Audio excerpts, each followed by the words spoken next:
Hey everyone, welcome back to my channel. For those of you who don't know me, my name is Yazwill. I am a mommy to a beautiful 8-month-old and I have been married for 2 years now. For today's video, I thought that I would sit and I would tell you guys about my birth story because at the end of my pregnancy, I spent so much time watching birth story videos just to ease my mind, and I decided, you know what? My birth experience was a crazy one, but everything turned out perfect, and what better way to help other mamas ease their mind just like some helped me. So my pregnancy was a very easy pregnancy. I did have horrible morning sickness in the beginning to the point where I lost about 12 pounds. Nothing would stay down. Every single thing I ate came back up instantly. I kept trying and trying.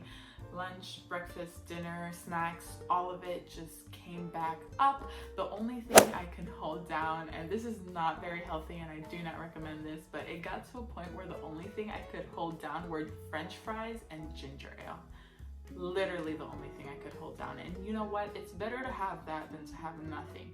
I kept drinking water and water. The water would come back up, but I kept drinking it because staying hydrated is a very important part of pregnancy. Aside from my horrible morning sickness, I had a very easy pregnancy. It was the textbook expectation of an easy pregnancy. I had no leaks when I laughed or coughed. I had no allergy. I had no acne. My hair and my skin became very vibrant and shiny, and I very much had that pregnancy glow. My bump was nice, round and small, so it wasn't overpowering my back. My breasts didn't get super huge until after I started breastfeeding, so they weren't overpowering my back either. I had no swelling of my hands, face, or feet. I did not sweat profusely. Granted, the months that I was at my biggest was during the winter, so maybe if I would have been pregnant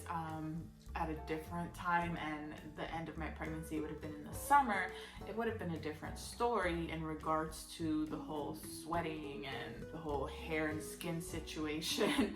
But it was a very easy pregnancy, and I thought, you know what? My labor is going to be equally easy, because the misconception that I've always had is that easy pregnancy equals easy labor, and that was not the case for me. I very much had Rachel Green vibes, seeing women come in and go out. I wasn't like seeing people come and go out of my room. I was in my own room, but I did spend a lot of time walking the hallways, and I saw mamas being checked in and checked out with baby. And I was sitting here like, where is my baby? And I was just waiting.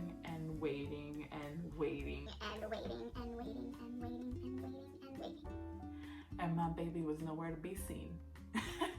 I'm gonna be looking over because I do have some notes as to what went down, just so that I don't forget anything. I decided to write it down, but I was supposed to go into the hospital to be induced on Sunday, February 9th at 10 p.m. I had not progressed whatsoever. However, the universe, God, the gods, Mother Earth, someone decided that I was not going to go into the hospital that day because there was a supermoon that caused a bunch of mamas to go into natural labor, and so the rooms were full. The way that inductions work is that you are second priority, meaning any mama that goes into labor naturally will get a room before you do. So if you are scheduled to be induced, you have to call an hour before the time that you're supposed to be at the hospital, just to make sure that there's a room available for you. Because think about it, they're not going to stop a mama who's already laboring to bring you in and try to get you to labor. Every single room was full that day. When I called, they even told me that they had mamas waiting in triage because all the rooms were full. So I spent all night and the whole next day calling every couple of hours just to check on the status to see if I can go in, because I don't know, first time mom in me. I should have known better, but you know, I was excited to see my baby, and I just kept calling every couple of hours to make sure. I didn't want someone else to skip ahead of me in line. So I was like, let me just make sure that they know I am waiting. Finally, at around 8 p.m. the next night, they called me and they said, Mama, take a shower, get ready, and come in. I was excited. I sang 5 hallelujahs. I took a shower. I told my husband to take a shower, and we rushed to that hospital thinking that we were gonna have our baby in a couple of hours, and guys, there was no need to rush.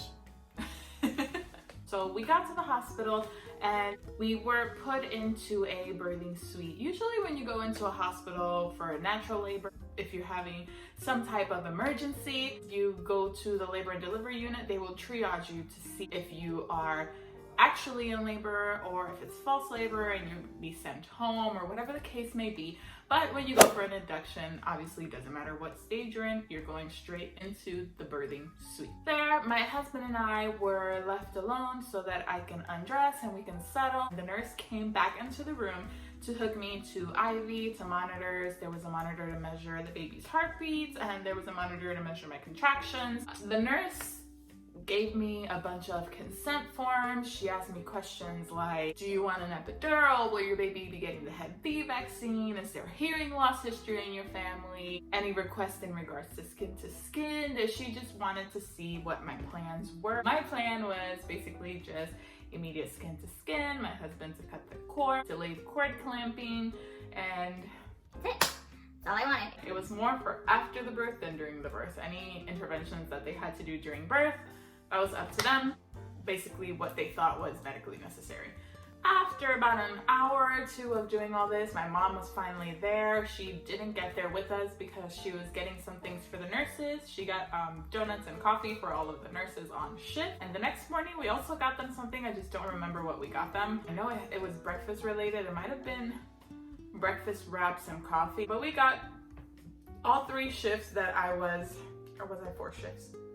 Every shift change that I was there, we got them something. Those nurses work really hard and they deserve anything that anyone gives them. So if you have it in your heart and in your budget to get the nurses a little something, definitely do that. After all of that was done, the nurse came in and she inserted a pill down in my lady bits and put it up to my cervix. This medication is basically just to ripen, soften your cervix and allow it to open. She explained that she's going to be coming every 4 hours to check on me, and typically it is 3 rounds of that. So at midnight, she put in round number 1.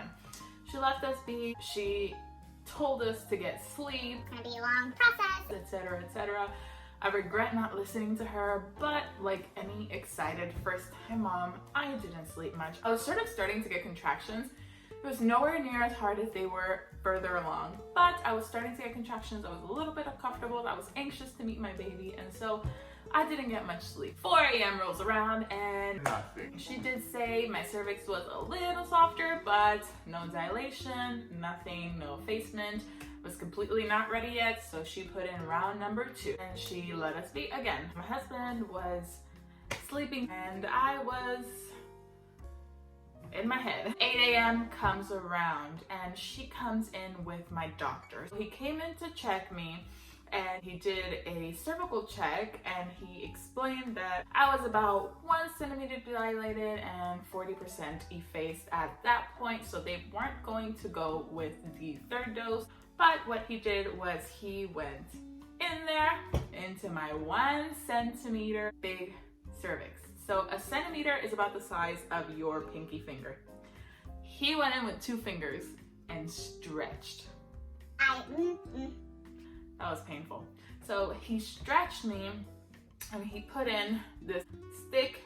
It's basically just to pop my bag. So he did that, and from that point on, my water was broken. He instructed the nurse to start the Pitocin drip, and so she did. At this point, I have been in labor for about 10 hours, and like I mentioned, the contractions weren't bad. But what I've been told by people who haven't had natural and induced labor is that Pitocin contractions hurt way more than natural contraction. I was informed that my checks would be less often because obviously my water was already broken, and to reduce the risk of infection, they were going to do less cervical checks. At that point, I decided that I wanted to get mobile. The contractions were starting to pick up and laying down was just not cutting it anymore. I wanted to do anything, so I bounced on the ball for a while, then I would walk the unit, I would come back and bounce on the ball, then I would lay down with the peanut ball in between my legs, and I would walk around. I wanted to be mobile because I am the type of person that copes with pain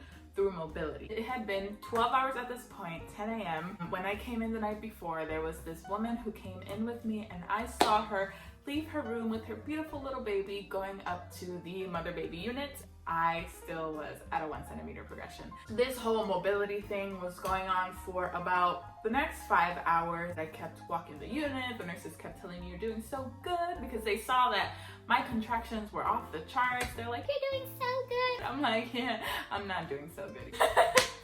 But thank you. So I read a post that said, when you're in labor and you're going through contractions, try to breathe in good energy and breathe out all of the pain. And honestly, every time I did that, I felt not so much better, but I felt like I could cope. So like I mentioned, I was mobile during my labor for about 5 hours, and then when I was having contractions, I usually would hold on to the wall, would hold on to my husband, would hold on to my IV pole, would hold on to something and breathe and breathe and breathe. Honestly, that is what got me through those 5 hours. However, I got to a point where I needed to focus on pain control. I kicked everyone out of my room. I said, "Y'all need to go get some lunch. Get out of here." I had my mom turn off her music. She did have soothing music. She had smooth jazz, but at that point it was no longer helping. I was in so much pain. I just told her I needed some quiet. So she turned it off. Me, my husband, and her were just sitting there while I was breathing through those contractions. I had nurses coming in every once in a while asking if I wanted to do the epidural. I kept saying no, no, no, no, because I definitely didn't want the epidural. It's nothing against the epidural that I had specifically. I still don't have anything against the epidural. Thank the Lord Jesus for the epidural that I got. My problem is that I know personally way too many people that have back problems due to an epidural. I was thinking, what if whoever does it wrong and I'm stuck with permanent back problems? But I had faith, I prayed on it, had a gentleman who did a wonderful job, and I had no pain whatsoever from the epidural, and all my pain from contractions went away. Thank the Lord Jesus for that epidural. That was about 18 hours into labor. Like me, and I was still at a 2.5 centimeter dilation. And that's when I asked for the epidural, because I was like, you know what? I'm not progressing. Maybe something in my head with the pain, I'm not letting myself progress. And to top it all off, I was having back labor, y'all. I couldn't do it. Between the Pitocin-induced contractions, the back labor, numerous amounts of hours with no progression, I said, you know what? Give me the dang epidural. I need it. My family was instructed to leave the room, except for my husband, but he was instructed to sit down. At that point, it was just a waiting game. So for the next couple of hours, the nurse kept coming in. She would switch me positions. She would put the peanut ball, and the monitors would show that the baby was not liking a certain position. She would switch me to another one, etc., etc. This went on for a couple of hours until finally I started feeling something on my left leg. I told the nurse that I felt my left leg and not my right leg. And she said, "Oh, that's totally normal. That happens." So I believed her. I just kept going. Slowly but surely, I kept getting feeling all across the left side of my body, little by little. It got to a point where I was starting to feel pain on the left side of my body. I told you that the way that I cope with pain is through movement. I have an epidural, so I'm not allowed to get up and move. I'm laying in this bed with Pitocin contraction, back labor, and half of my body completely numb, not able to move. I was in tears. It was excruciating. excruciating pain.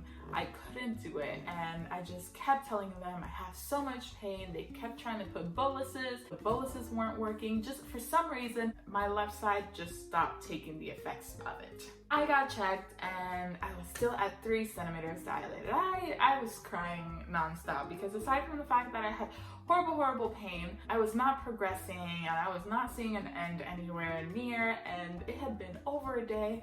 And I was exhausted. I had no food, no sleep, no baby, and I couldn't do it anymore. And I told them they needed to fix my epidural, and they did. At about 6 a.m., I told them that we need to come up with a plan. It's almost 24 hours since I had my water bag broken, so that increases the risk of infection to the baby significantly. I was not progressing, so I needed to speak to my doctor and we needed to decide what was gonna happen. He got there at 8 a.m. because, like I mentioned, he does his rounds at 8 a.m. every single day. This was 32 hours into my labor. I was still 3.5 centimeters dilated, and he wanted to wait a couple more hours. I told him that I preferred not to, but I settled in waiting 1 to 2 more hours and getting checked, and if nothing had progressed, then we had to move to a C-section.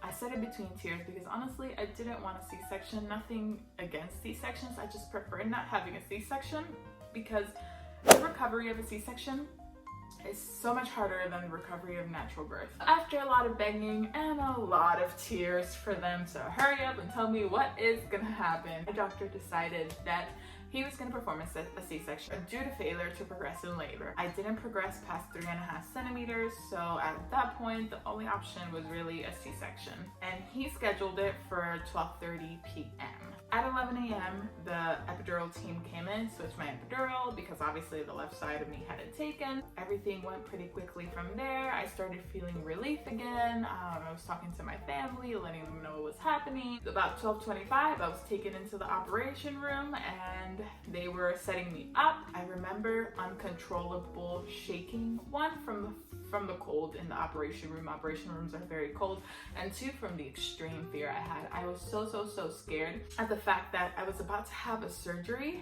while I was conscious, first of all. And second of all, in the back of my mind was the left side of my body stopped taking the epidural. The left side of my body stopped taking the epidural. The left side of my body stopped taking the epidural. What if it does that again during my surgery? I was frightened. I was so scared, shaking. I had never been so scared in my life as I was during that whole process. It got to the point where I asked the nurse, are they about to start? And he was like, girl, your baby is almost out. But at that point, my husband walked in. We were talking for a couple seconds, and at 12:49 p.m., I heard the most beautiful sound I had ever heard in my life, and that was my baby's first cry. And my husband was asked to come over to cut the cord, and the baby was taken by him and the nurses to be obviously measured, weighted, cleaned off, etc., the whole process. While that was happening, my doctor informed me that I had a cyst. He said, you have a tumor, do you want it removed? I said, what? I have a tumor. I asked, well, do you have to remove my whole ovary to get rid of this tumor? He said no, and I said, well then yeah, remove it. Turns out it was a fibroid cyst. You can look it up.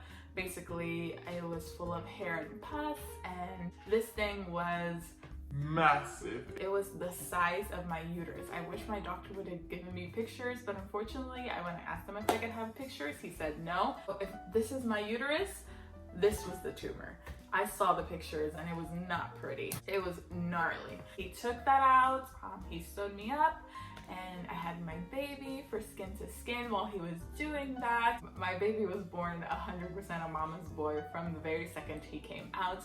I remember the nurse said, all right, we're gonna take him to the NICU. She put him to my face to give him kisses, and when he pulled away, I guess he made like a I want my mommy face, and her and my husband were laughing, and they brought him back. I gave him a couple more kisses. It happened again, and this happened about 3 times until they finally left, and I was just crying and happy and ecstatic the whole time. Then I went to recovery, and in recovery they brought him back for our first feeding session. Samuel Ivan was a tiny baby. He was weighing 5 pounds, 12 ounces, and he measured 19¼ inches long. Today, he is a thriving, beautiful, smart, strong, amazing little boy. He's already almost walking. He's always trying to stand up and pull up on everything. He's cutting his first tooth. He says mama and papa. Honestly, I don't regret anything in my labor experience because it brought me him, and I'm so happy for it. I hope that this video gave you mamas some much needed comfort. I hope that it brought some ease and some tranquility into your mind. Listen to your hospital staff. They have you and your baby's best interests at heart. And that's it for today's video. I hope you guys enjoyed it. I hope that it brought some ease to you mamas. If you like this video, go ahead and click that subscribe button and be sure to turn on those post notifications so that you get notified as soon as I post a new video. Go ahead and comment down below and let me know where in your pregnancy you are. If you have any type of questions regarding your labor, I can probably answer them. I will have my Instagram link down below. Don't forget to follow me on there. I will also be posting a giveaway every single month over there, so be sure to follow me for that. I hope you guys have a wonderful day. Bye.